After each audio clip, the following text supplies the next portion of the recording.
Le Bénin, bastion de stabilité? Et si tout s'effondrait? Imaginez la scène, des soldats béninois qui décident, non pas par peur, mais par conviction politique, de ne plus obéir aux ordres.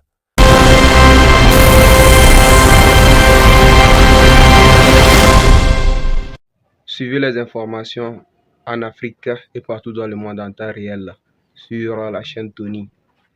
Et avant toute chose, likez, abonnez et surtout activez la cloche de notification pour ne rien louper. Aujourd'hui, je vais vous partager une nouvelle vidéo.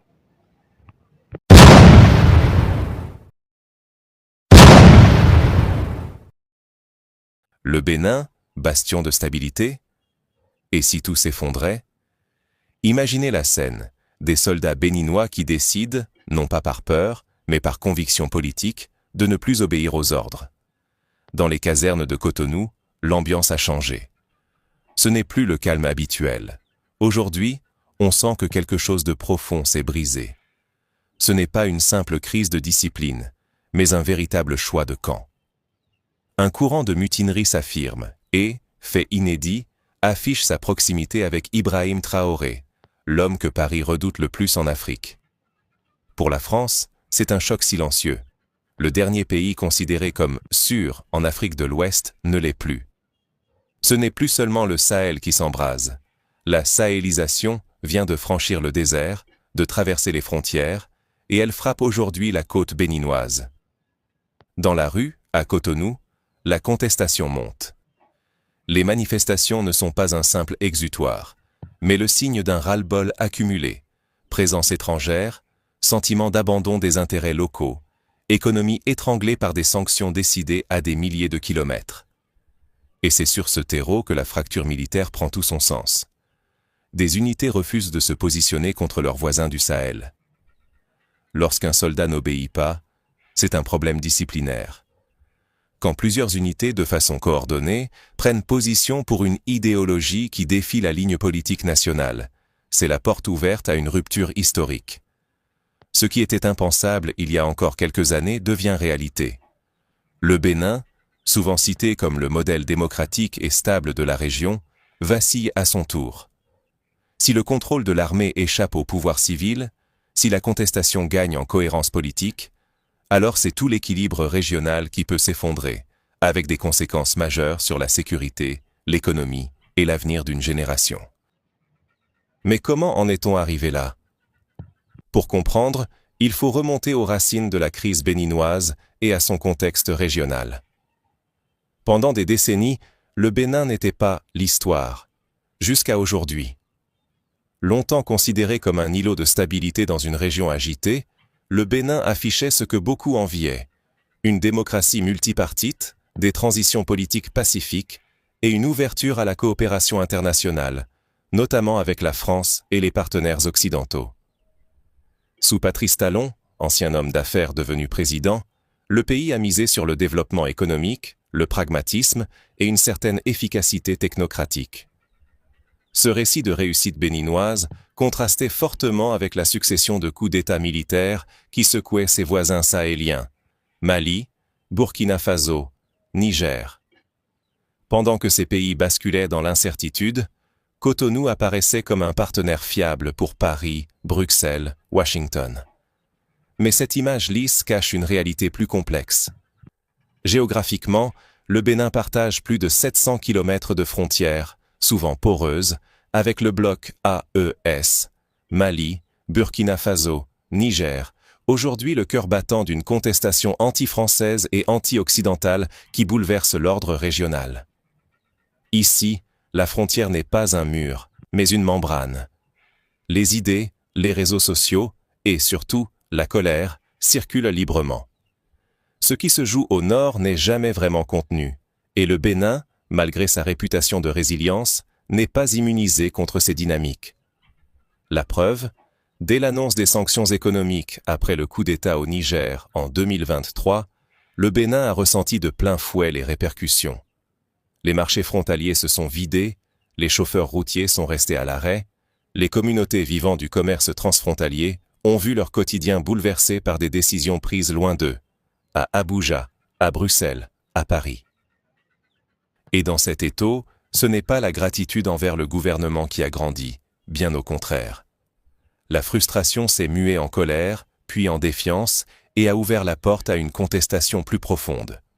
Non plus seulement économique, mais politique, et surtout militaire. Des rapports récents venus de Cotonou évoquent des tensions inédites au sein de l'armée béninoise. D'après plusieurs sources, certaines unités auraient refusé d'obéir à des ordres jugés trop hostiles envers les voisins sahéliens. Ce n'est plus un simple problème disciplinaire, c'est une véritable fracture structurelle. Et plus inquiétant encore, ce mouvement n'est pas seulement motivé par des revendications internes. Il s'accompagne de signaux idéologiques clairs, certains officiers n'hésitant pas à afficher leur sympathie pour le bloc AES et pour des figures comme le capitaine Traoré au Burkina Faso. Ce n'est plus un militaire mécontent qui râle pour une mutation, mais une remise en cause ouverte de la ligne géopolitique du pays. Un terreau classique pour les ruptures majeures en Afrique de l'Ouest. Pourquoi cela inquiète-t-il autant? Parce qu'avec l'expulsion progressive de la France du Mali, du Burkina Faso et du Niger, le Bénin était devenu une pièce maîtresse dans la stratégie occidentale de containment de l'influence russe et du sentiment anti-français. Les conseillers militaires, les accords de renseignement et la présence sécuritaire française se sont recentrés sur les pays côtiers, avec Cotonou comme tête de pont-clé. Si ce bastion vacille à son tour, c'est toute l'architecture de stabilité régionale, patiemment reconstruite par Paris et ses alliés, qui menace de s'effondrer. La pression ne s'est pas arrêtée aux frontières, elle a transformé la rue, l'armée et les soubassements du pouvoir. Quand la protestation devient rupture militaire, c'est là que tout bascule.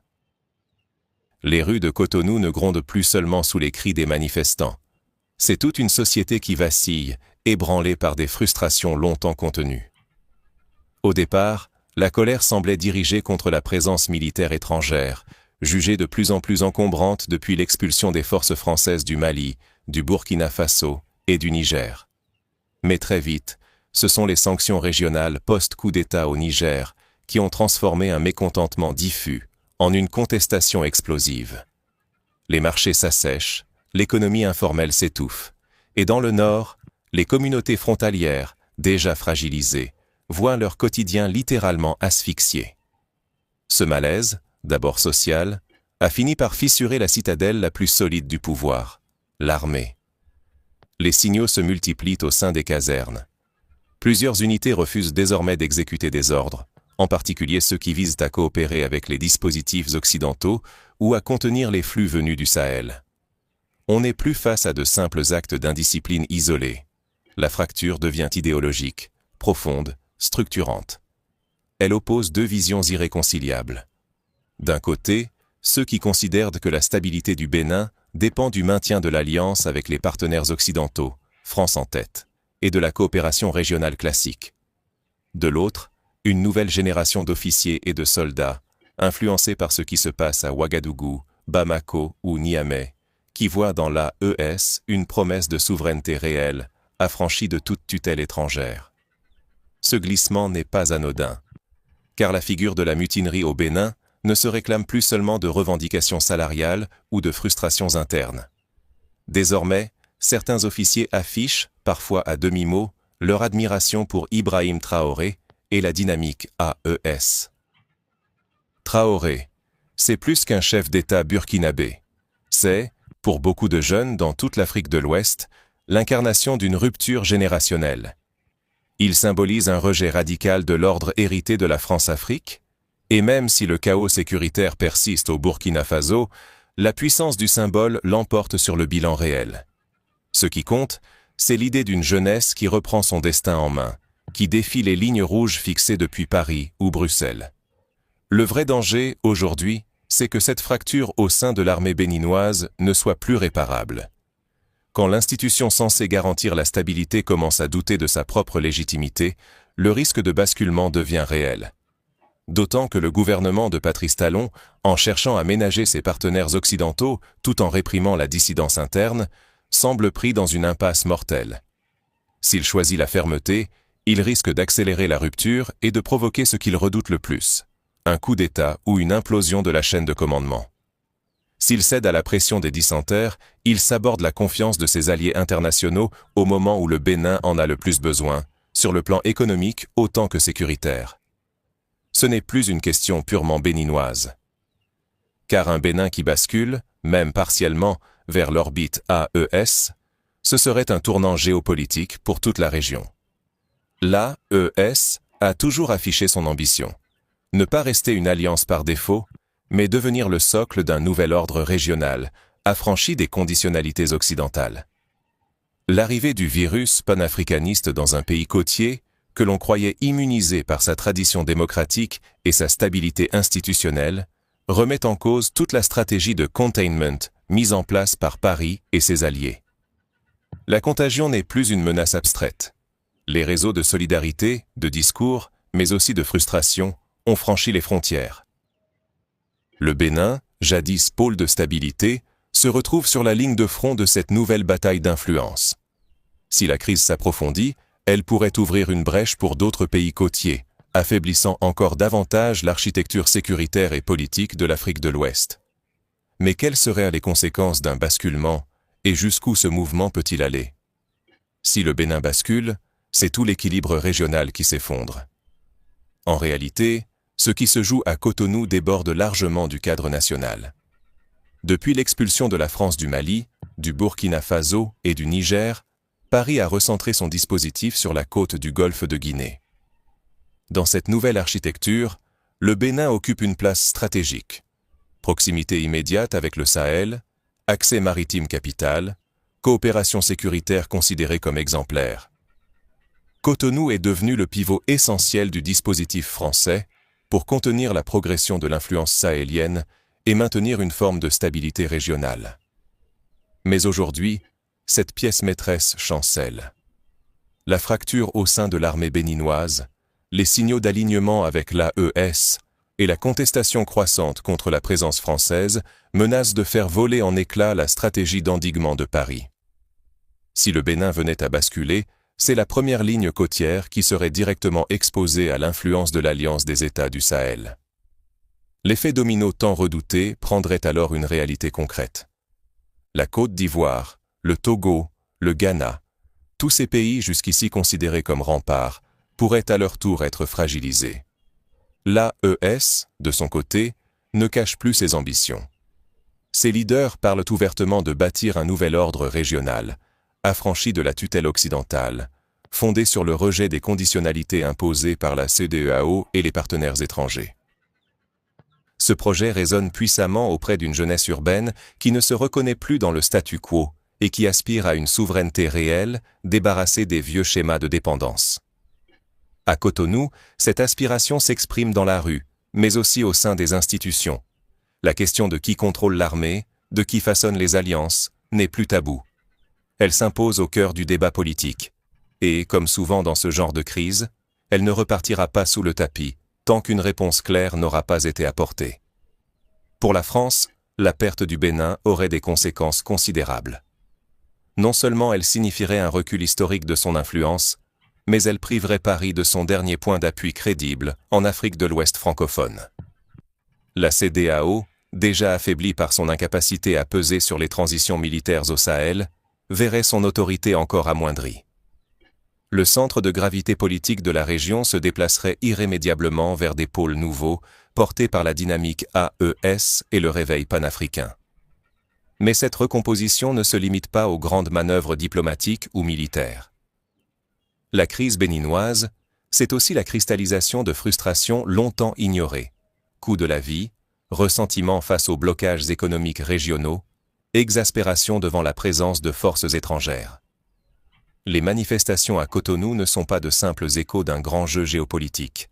Elles traduisent des attentes concrètes, urgentes, portées par une société civile qui ne se satisfait plus de réponses superficielles. Et lorsque ces revendications internes se croisent avec les ambitions stratégiques de puissances extérieures, le risque de rupture s'intensifie. Dans ce contexte, chaque acteur avance à tâtons, sans toujours mesurer l'effet de ses propres décisions. La France tente, par tous les canaux diplomatiques, de peser sur le gouvernement béninois, multipliant garanties ou pressions selon ce qu'elle pense le plus efficace. Les États-Unis, eux aussi, surveillant la situation, inquiets pour leurs propres intérêts sécuritaires en Afrique de l'Ouest. La CEDEAO, ébranlée, redoute qu'une nouvelle crise ne précipite sa marginalisation. Quant à l'AES, elle observe Cotonou avec attention, cherchant le moindre signe d'ouverture ou d'alliés potentiels dans les rangs militaires. Face à ce jeu d'équilibre précaire, aucune option n'est sans risque. Un Bénin qui bascule créerait un précédent redouté dans toute la sous-région.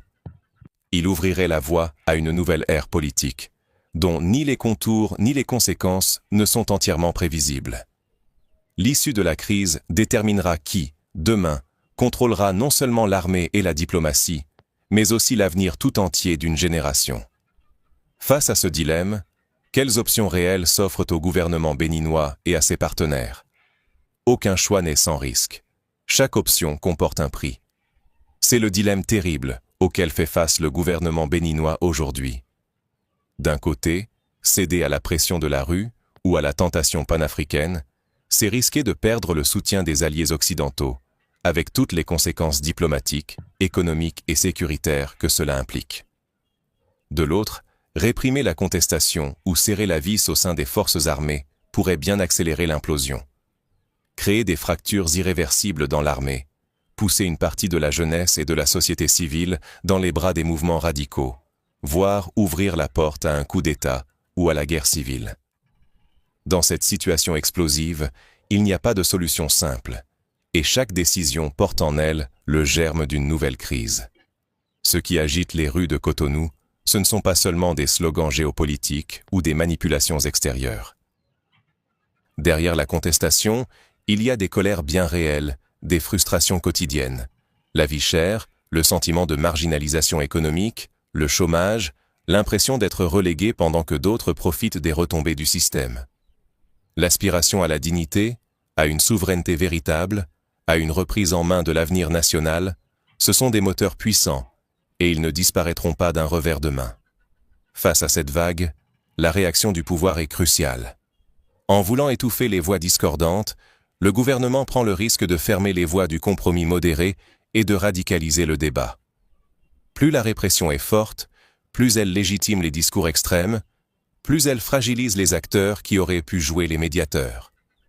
Et c'est dans ce vide que s'engouffrent les récits portés par Ibrahim Traoré et l'Alliance des États du Sahel. Un panafricanisme anti-occidental qui fait écho à une histoire collective de domination, d'humiliation et de rêve d'émancipation. Ce message séduit parce qu'il répond à une demande sociale profonde, ancrée dans la mémoire post-coloniale et dans les aspirations jamais assouvies des sociétés ouest-africaines. Mais attention, la solution proposée par l'AES, si séduisante soit-elle dans le discours, s'accompagne elle aussi de coûts réels. Les exemples du Mali, du Burkina Faso, du Niger le montrent.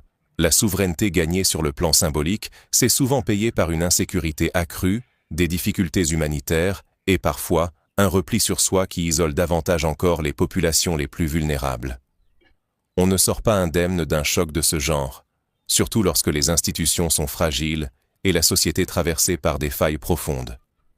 C'est là que se joue l'enjeu majeur, la capacité du Bénin à inventer sa propre voie, à négocier, à réformer, à redéfinir peut-être le contrat social et militaire qui lie l'État, l'armée et la société.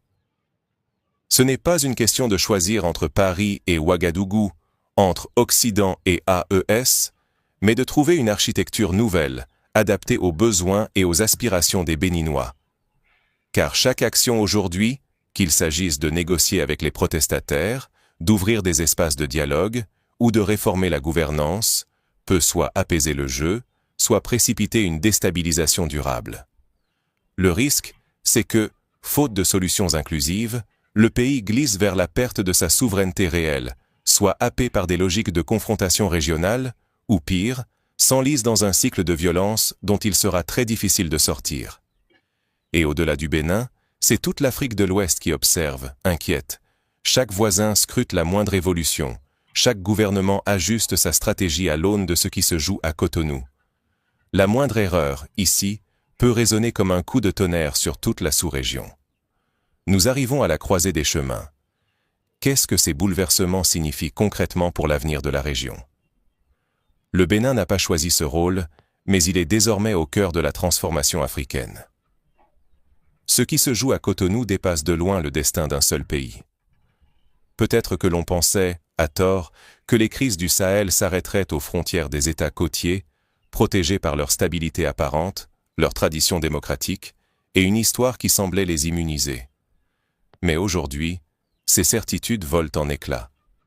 La fracture au sein de l'armée béninoise, la contestation anti-française qui gronde, les discussions fébriles dans les capitales de la région comme à l'étranger, tout cela montre que la vieille architecture post-coloniale ne tient plus. Il s'agit d'une transformation profonde, et comme toute mutation structurelle, elle est incertaine, risquée, parfois douloureuse. Mais elle est bien réelle. Les anciennes grilles de lecture ne suffisent plus. Chaque gouvernement du Golfe de Guinée observe. Chaque officier suit de près le sort des unités dissidentes dans les casernes de Cotonou.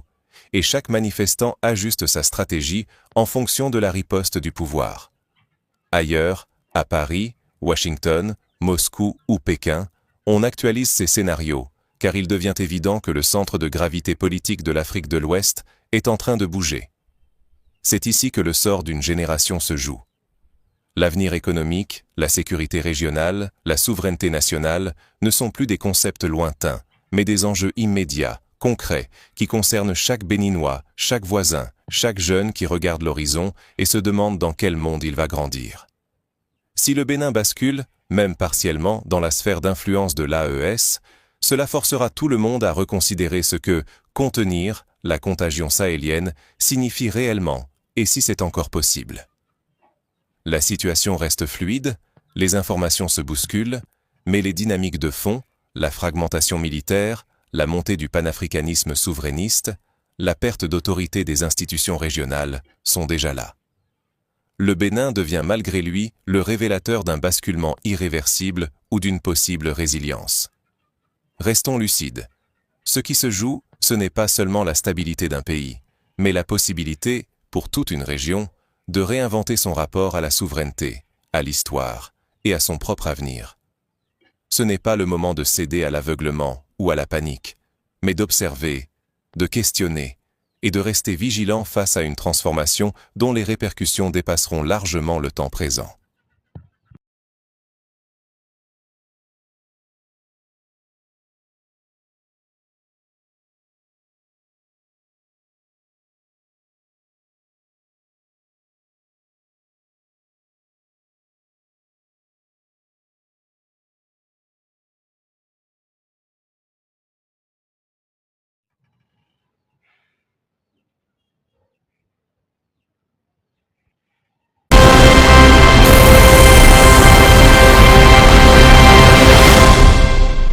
Ok, je pense que nous sommes arrivés à la fin de notre vidéo.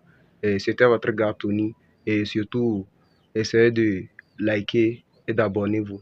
Et n'oubliez pas d'activer la cloche de notification pour ne rien louper de nouvelles vidéos à venir. On est ensemble. Ciao.